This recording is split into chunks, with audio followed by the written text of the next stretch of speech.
आप सभी का स्वागत है हमारे यूट्यूब चैनल टॉपर्स एकेडमी में। दोस्तों, डीएलएड फोर्थ सेमेस्टर का एग्ज़ाम चल रहा है और आज आप लोगों का जो अष्टम प्रश्न पत्र आखिरी जो पेपर हुआ है शांति शिक्षा एवं सतत प्रयास, उसका मैं आप लोगों को कंप्लीट सोल्यूशन कराने वाला हूं। तो चलिए दोस्तों, ज़्यादा देर करते हुए शुरू करते हैं। आज आप लोगों का जो पहला क्वेश्चन था कि अष्टांगिक योग में सम्मिलित नहीं है, तो क्या आप लोगों का सम्मिलित यम है, नियम है, ध्यान भी है, विधान जो है अष्टांगिक योग में सम्मिलित नहीं है। अगला क्वेश्चन से आप लोगों का कि चरित्र आदतों का पुंज है, यह कथन किसका है? तो ये आपका राइट आंसर हो जाए सैमुअल स्माइल का। ये क्वेश्चन है किसका? सैमुअल स्माइल का। अगला क्वेश्चन है आप लोगों का कि सामाजिक अनुकूलन की विशेषताएं हैं। ठीक, ये किस चीज की है? अधिगम की प्रक्रिया, सांस्कृतिक हस्तांतरण, स्व आत्म का विकास, उपर्युक्त सभी। तो ये सभी हैं। आप लोगों का राइट आंसर चौथा हो जाएगा, उपर्युक्त सभी हो जाएगा।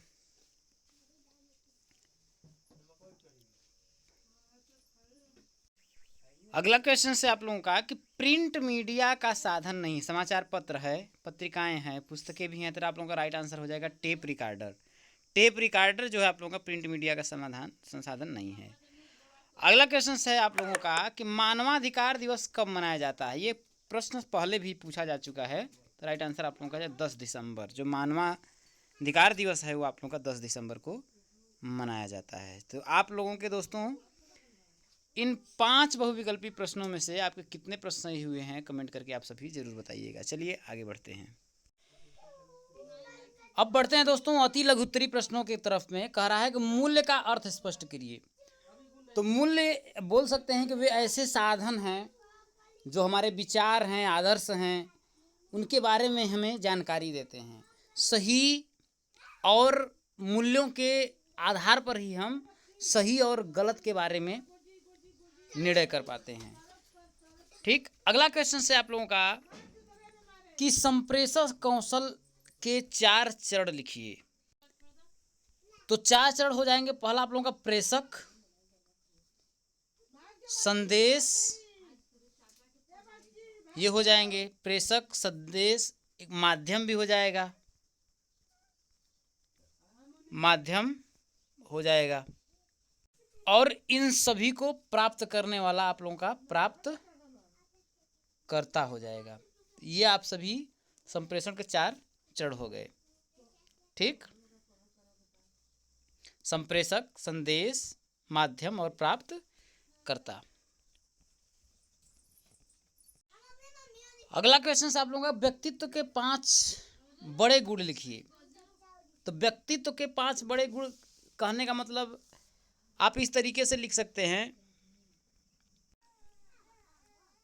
अनुभव का पहली बात खुलापन होना चाहिए, अनुभव का खुलापन। इसका मतलब यह है कि किसी चीज को जानने की आपके अंदर इच्छा होनी चाहिए। और बहिर्मुखता, बहिर्मुखता मतलब समाज के बारे में आप अपने बातों को बहिर्मुख हो, संप्रेषण का जो आपके अंदर गुण है वो होना चाहिए।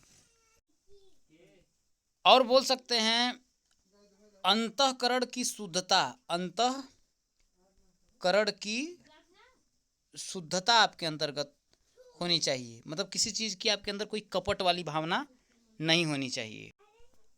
अगला आपके अंदर सहमतिशीलता होनी चाहिए, सहमतिशीलता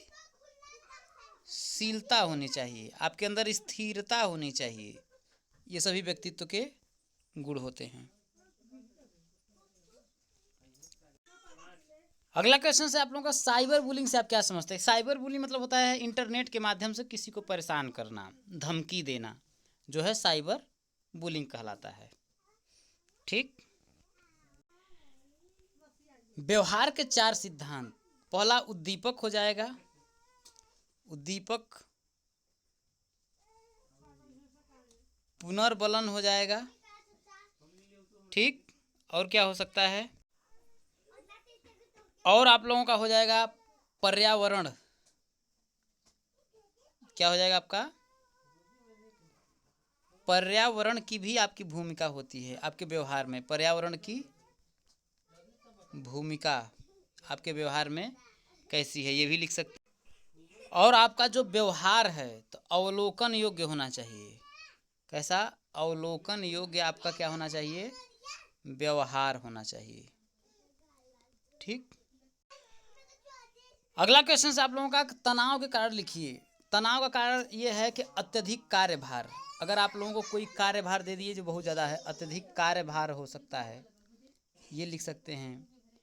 पढ़ाई का अगर दबाव हो, पढ़ाई के आपके पास दबाव हो, तब पर भी आपके अंदर तनाव आ सकता है। ठीक। और क्या है? लड़ाई झगड़ा अगर आप कर रहे हैं, किसी चीज़ को लेकर के आपके पास लड़ाई झगड़े हो रहे हैं, इससे भी आपके तनाव हो सकता है। अगला क्वेश्चन से लघु उत्तरीय प्रश्नों की तरफ बढ़ते हैं। भारतीय दर्शन महात्मा गांधी के योगदान का उल्लेख करिए। आप लिख सकते हैं। धार्मिक सहिष्णुता से आप क्या समझते हैं? इसके बाद तत्वों पर प्रकाश डालिए। लिख सकते हैं सतत विकास की आवश्यकता में स्पष्ट करिए। पर्यावरण प्रदूषण निराकरण के उपाय बताइए। विवादों को शांतिपूर्वक हल करने के तरीके बताइए। हिंसा को कम करने में विज्ञापन की भूमिका स्पष्ट कीजिए। तो इस तरीके के, और भ्रष्टाचार से आप क्या समझते हैं, इसके कारणों का उल्लेख कीजिए। ये सभी आप व्यवहारिक प्रश्न हैं, इनके आंसर आप लोग दे दिए होंगे। उम्मीद है वीडियो आप लोगों को पसंद आई होगी। चैनल पे नहीं होगा दोस्तों तो सब्सक्राइब करिएगा। चलिए दोस्तों, मिलते हैं अगली वीडियो में। जय हिंद।